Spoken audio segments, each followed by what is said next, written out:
Here we have a solo in G, a G blues, but you're going to be mixing in some of the major pentatonic as opposed to just using the minor pentatonic. Now it starts off with a blues idea out of minor pentatonic. Slide up to the 5, that's C to D. Then you have this alternating triplet figure. Again, down, up, down, up, down, up, working between the strings. So 1, 2 triplet, 3 triplet, 4 triplet. Then we're going to be moving to the 4 chord, which is C. So here's your C chord. So notice how you'll move right up to chord tones. So you can hear the chord change. Here's G.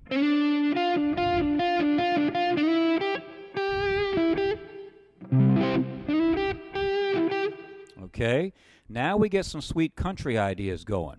So you had...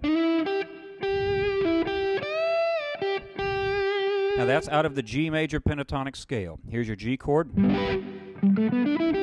There's your G major pentatonic scale. You're bending the D to the E, a 5-6 movement. A bend and release.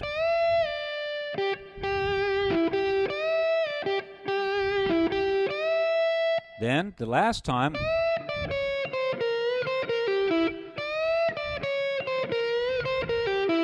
little B.B. King type idea.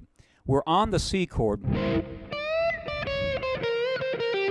Well, here's a C7 arpeggio. C, E, G, B flat, D, C9 arpeggio. So, hear the chord tones coming into play. Got that triplet pull off there, the B flat to the G. Then,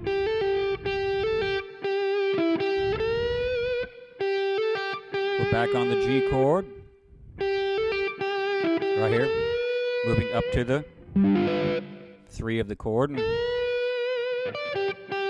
that's got... Hear the country sound? Major pentatonic. Then, nice repetitious triplet lick. Put it right in the pocket. And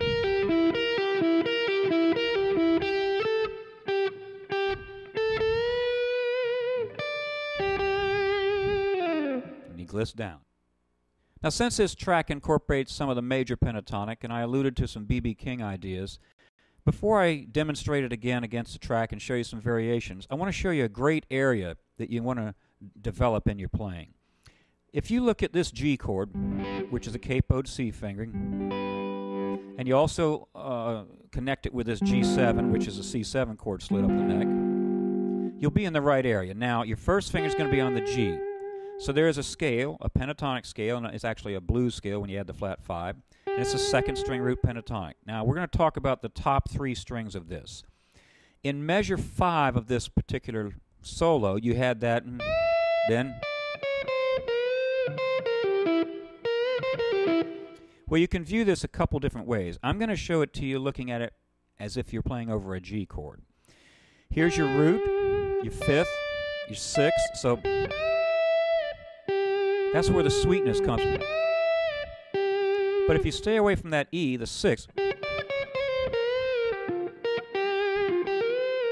here's the scale. You've got D, F, G, B flat, C, C sharp, D.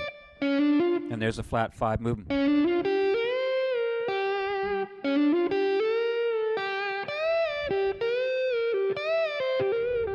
Here's how it sweetens it up when you throw that E in there.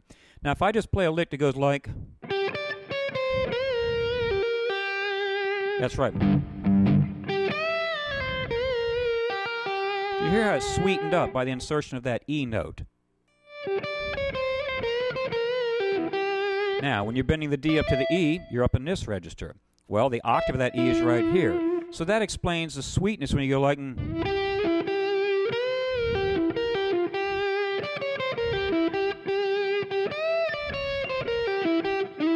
Hear the sweetness coming in as opposed to if I go like...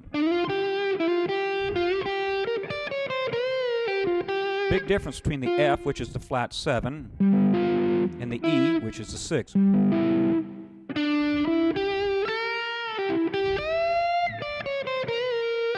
that's another option. You can bend the D to the E, which is a 5-6 move, or you can bend it 3 half steps, a minor third, up to the F.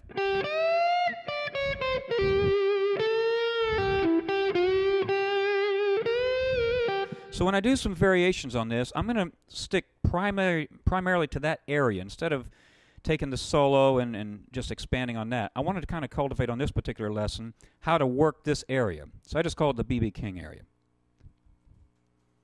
All right, I'm going to play the solo again against the track as written, and then I'm going to work this little area up here in the 8th, 7th, and 8th positions and show you how to mix this major pentatonic and blues scale.